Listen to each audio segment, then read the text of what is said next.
In ancient Egypt, there was a god whose name was Khepri and whose head was a beetle. He had the head of a scarab beetle and the body of a standing human figure. He pushed the sun across the sky every morning, the same way a beetle pushes a ball of dung across the ground. The Egyptians looked at an insect rolling excrement through the desert sand, and in that image they saw divinity, not irony, not humor, but actual sacred meaning. They put him on the walls of temples, on the chests of pharaohs, on funeral amulets buried with the dead.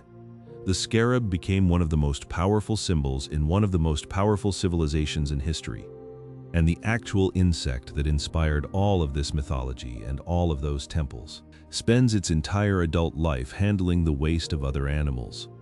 This is not a metaphor or a poetic simplification. This is literally its life. It handles the waste of other animals, and has been doing so for 30 million uninterrupted years. And I want to tell you why, after reading everything I could find, I think the Egyptians were right. Why this animal that lives inside dung and eats dung and raises its children in dung is genuinely one of the most important creatures on this planet. And why what it does specifically at night, when no one is watching it, is something that took scientists decades to figure out and still makes them pause. Let's start with the name, because the name is where the story usually stops. Dung beetle, and those two words end most conversations about this animal before they start. Two words that tell you exactly what it does and make most people immediately stop being interested. This is a significant mistake, and I want to explain exactly why. There are approximately 6,000 species of dung beetle distributed across every continent except Antarctica. They live in forests, deserts, grasslands, savannas, and even in Arctic tundra. Some are the size of a grain of rice, and some are larger than your thumb. Some fly and some only walk, and some can roll a ball of dung 10 times their own body weight. Across rough, uneven terrain in a perfectly straight line at night without any visible landmark. Using the stars, and specifically the structure of the Milky Way, to navigate. We will come back to the stars, because that is where this story gets genuinely strange. First, let's establish what this animal actually is beneath the name. The dung beetle belongs to the family Scarabaeidae within the order Coleoptera, the same order that contains around 400,000 known species of beetle. Coleoptera is the largest order of animals on this planet by number of known species. Roughly 1 in 4 of all known animal species on Earth is some type of beetle, and within that already enormous category, the scarab family alone is ecologically critical. The scarab family alone contains some of the most ecologically critical insects that exist. They are not predators. They do not sting. They do not bite in any meaningful way. They are processors, a term that doesn't sound impressive until you see the scale of what they process. They take one of the most abundant waste products in any land ecosystem, and they convert that waste into something the land around it can actually use and absorb. This is their function, and they have been doing it for approximately 30 million years. Now let's talk about dung itself, because this is where most people mentally check out. And this is where most people stop reading. And this is exactly where it gets interesting. The dung of a large herbivore, a cow, an elephant, a buffalo, is not empty. It is full of undigested plant material, protein fragments, bacteria, seeds, and nutrients. A large mammal digests roughly 40 to 60% of what it eats. The remaining 40 to 60% comes out the other end still containing significant nutritional value. For most of animal history, this material would simply sit on the ground, decompose slowly on the surface over weeks or sometimes months depending on climate, releasing gases into the atmosphere and slowly leaching nutrients into the soil beneath it. The dung beetle did not simply speed this process up, it changed the equation entirely. A single large pile of elephant dung can attract thousands of dung beetles within minutes of being deposited. They detect it by smell from distances of up to several kilometers downwind. They arrive flying fast and low to the ground, following the odor gradient precisely. And within an hour of arrival, a pile that would have taken weeks to decompose on its own can be almost entirely processed, cut up, and buried underground by beetles. And the speed of this processing is specifically what makes the beetle ecologically significant. It is not only what they do, it is how fast they do it compared to any alternative. Once underground, the dung becomes fertilizer immediately available to plant roots. Nutrients that would have sat locked in surface waste for weeks are instead injected directly into the soil layer where plants actually feed. Studies in South Africa found that dung beetles bury enough material to increase nitrogen levels in the soil surrounding active cattle pastures measurably. Pastures with healthy dung beetle populations had significantly more productive grass than pastures where dung beetles had been removed or suppressed by veterinary drugs. The cattle were making the soil more fertile through their dung, but only because dung beetles were doing the underground processing work invisibly. Without the beetles, the dung accumulated on the surface and stayed there for weeks. Now, let's talk about the 3 types of dung beetle, because they do not all work the same way, and the differences between them matter for understanding what the animal actually is. The first group are the rollers, the ones most people have seen in photographs. These are the ones you have seen in photographs or documentaries. They cut a portion of fresh dung away from a pile and shape it into a rough sphere, roll it away from the pile using their back legs while walking forward, and transport it to a location of their choosing up to several hundred meters away, where they bury it and use it as a food cache or a breeding chamber. This rolling behavior is found in no other insect family anywhere on Earth. 6,000 species of dung beetle and no other insect lineage has independently evolved anything similar. And the mechanics of how a beetle rolls a ball larger than its own head across uneven rocky ground in as straight a line as possible without stopping is a problem that engineers have studied seriously for what it reveals about locomotion. The second group are the tunnelers who work directly below or beside the dung pile. They do not remove and transport dung. They bring the dung underground to themselves. They excavate vertical shafts straight down into the soil beneath or beside the pile and pull portions of dung down into those tunnels where it gets packed into sealed chambers. Tunnelers process enormous volumes, sometimes an entire pile in a single working night. The chambers are sealed tight to maintain specific humidity conditions for development. Tunnelers are less dramatic to watch than rollers, but process more material by total volume. But in terms of sheer volume of material processed, they often do more work. A large tunneling colony can move the equivalent of an entire pile of dung underground. A large tunneling group can move the equivalent of a full dung pile underground in one night. The third group are the dwellers, and they are the least visible, but often the first to arrive. They live, breed, and complete most of their life cycle entirely inside the dung pile. They breed inside it, eat inside it, and complete most of their life cycle without ever leaving. Dwellers represent the largest number of individual dung beetle species in most ecosystems. They are also the least studied because they are the hardest to observe doing anything visible. But they are often the first responders, the species that arrive within seconds of a fresh deposit and begin processing immediately before the rollers and tunnelers even land. Now let's talk about the stars, because this is the part I could not stop thinking about. Because this is the part of the story that I could not stop thinking about when I first read it. In 2013, a team of researchers from Sweden and South Africa published a paper in Current Biology. The title was "Dung Beetles Use the Milky Way for Orientation." I read that specific sentence 3 times before I continued reading the paper. Then I found the original peer-reviewed paper and read through the methodology. Then I read several peer responses to that paper to see if anyone challenged the conclusion, because it sounded like something that gets written in sensational headlines and turns out to be exaggerated.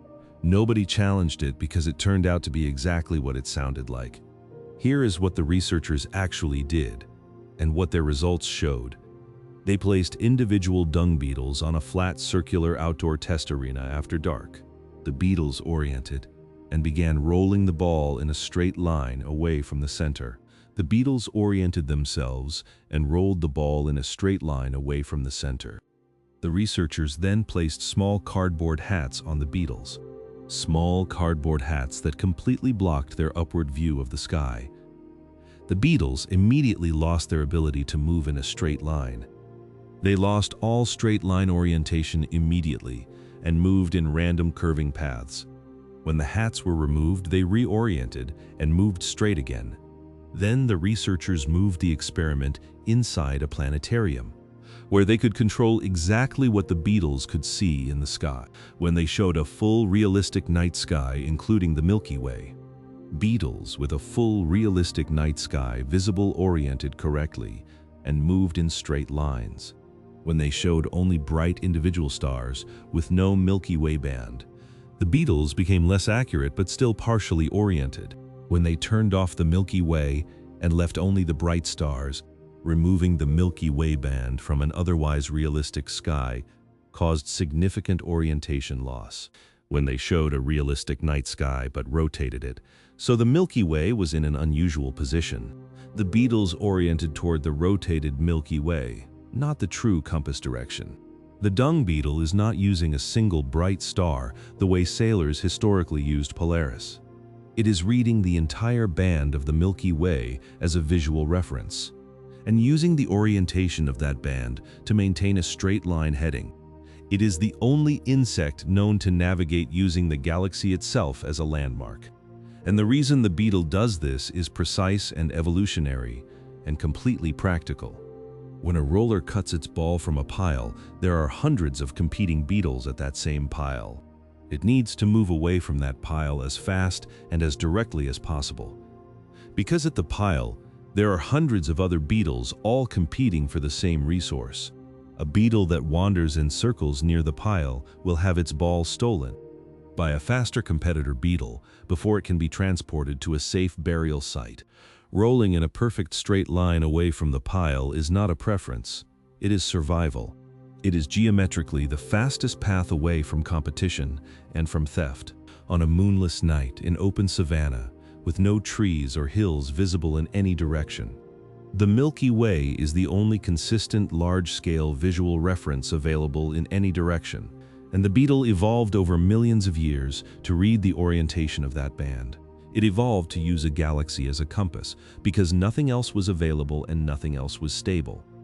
I find myself thinking about this detail more than almost anything else in this story.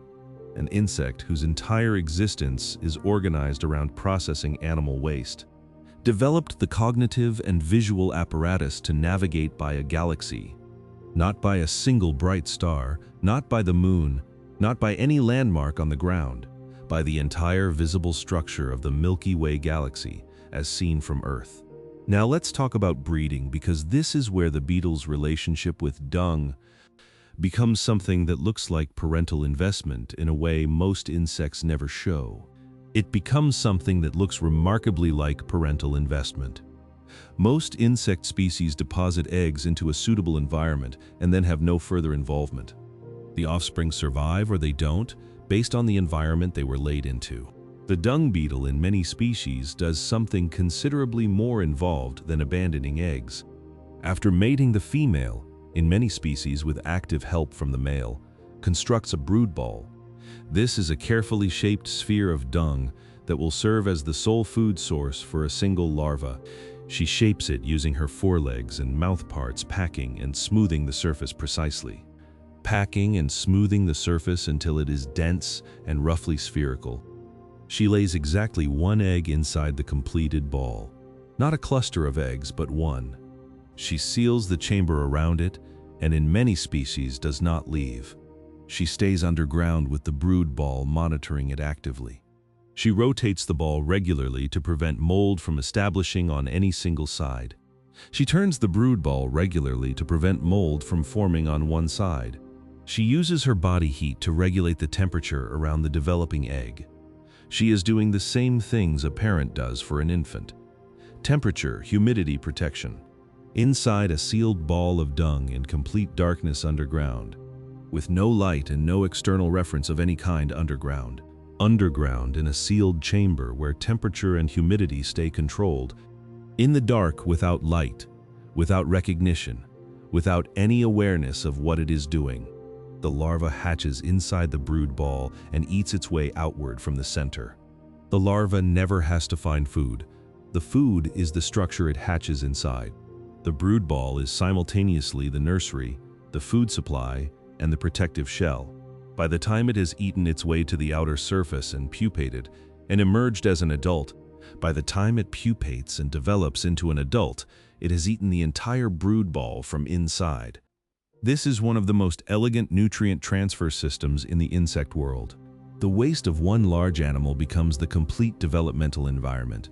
The waste of a large herbivore becomes the complete developmental environment of the next beetle generation.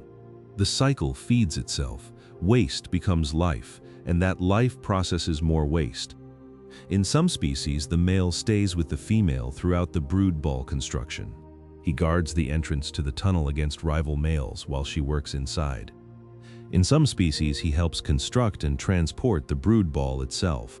He remains at the tunnel entrance until the eggs are safely sealed underground. This level of male parental involvement is unusual in insects. It appears most often in species where the brood ball is difficult to construct, where competition for dung is intense, and the risk of losing the investment is high. His presence physically guards the reproductive investment they built together. Researchers have found that in these species, females actively choose males, who demonstrate this guarding behavior over males that leave after mating. The quality of a male dung beetle as a reproductive partner in these high-competition species. The quality of a male as a mate is measured partly by willingness to guard the tunnel entrance. Females appear to evaluate that guarding behavior before choosing to proceed with a given male, and fight off anyone who tries to steal what they built together. Now, let's talk about the economics of dung, because the numbers are genuinely difficult to believe. In the 1960s, Australia was experiencing a genuine ecological and agricultural crisis, and the cause of that crisis was dung, specifically the inability to process it. Specifically by the fact that the continent had no native dung beetles capable of processing cattle dung. Australia's native dung beetles had evolved alongside native marsupials, whose dung is small, dry, and pelleted, very different from the large wet pats of European cattle. When British settlers introduced cattle to Australia in the late 1700s, they introduced an animal whose waste the ecosystem had no mechanism to process. By the 1960s, Australian pastures were experiencing severe degradation. Each cattle animal produces approximately 12 dung pats per day, every day of the year.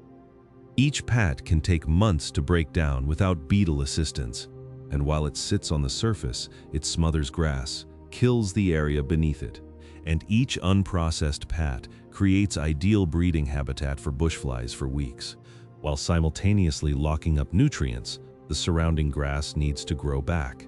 At peak crisis, Australia had hundreds of millions of cattle pats sitting unprocessed across the continent, and a bushfly population so large it became a defining feature of Australian outdoor life. The image of Australians waving flies from their faces constantly. This image became so associated with Australia, it was called the Australian salute, was in significant part a direct consequence of having no functional dung beetle population.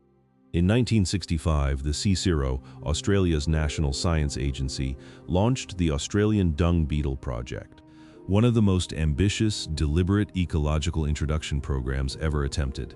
They identified 43 species of dung beetles from Africa and Europe that were capable of processing large wet cattle dung in Australian climate conditions. And over the following decades, introduced and established 23 of those species successfully across the continent. The results of the established populations were measurable in agricultural data. Dung decomposition rates increased dramatically in areas with established beetle populations. Bushfly populations dropped significantly in regions where beetle populations became established. Pasture productivity improved measurably in areas with active beetle communities. The economic value of the program has been estimated at billions of dollars in improved agricultural output and reduced pest control costs. A deliberate introduction of an insect, specifically to process waste, became one of the most cost-effective conservation and agriculture programs in Australian history. The introduced insect was already doing this exact job without payment everywhere else on Earth. It needed only to be present, and it would run the same fertility system. It runs on every continent. Everywhere else on Earth where dung beetles existed, they had always been running this system. No management required, no cost involved, and no stopping, since long before humans arrived. The Australian crisis revealed something that most ecosystems hide. Because in a healthy ecosystem, the dung beetles work invisibly and constantly. And nobody who benefited from it noticed, because it never stopped working. It is only when they are absent that you see what they were doing. This is the pattern with almost every keystone species in any ecosystem. The function is invisible when it works, and only becomes visible when something removes it. And with dung beetles specifically, what disappears when they are removed from an area is the rapid processing of an enormous volume of organic waste. You lose the soil aeration from millions of tunnels driven downward into compacted ground. The seed dispersal that happens when seeds pass through large herbivores and are then buried by beetles. The parasite suppression that comes from burying dung before fly larvae can complete their development in it. Flies breed in dung on the surface. Beetles bury it, and the flies lose their breeding environment. Dung buried underground by beetles is unavailable to flies for breeding. In high beetle areas, this creates a measurable reduction in parasitic fly populations, which directly reduces disease transmission in livestock and wildlife. The beetle is running sanitation services, pest control, soil improvement, and seed planting simultaneously. It runs continuously without management and without any cost to the ecosystem running it. It has run continuously since before humans existed and requires only large herbivores and beetles.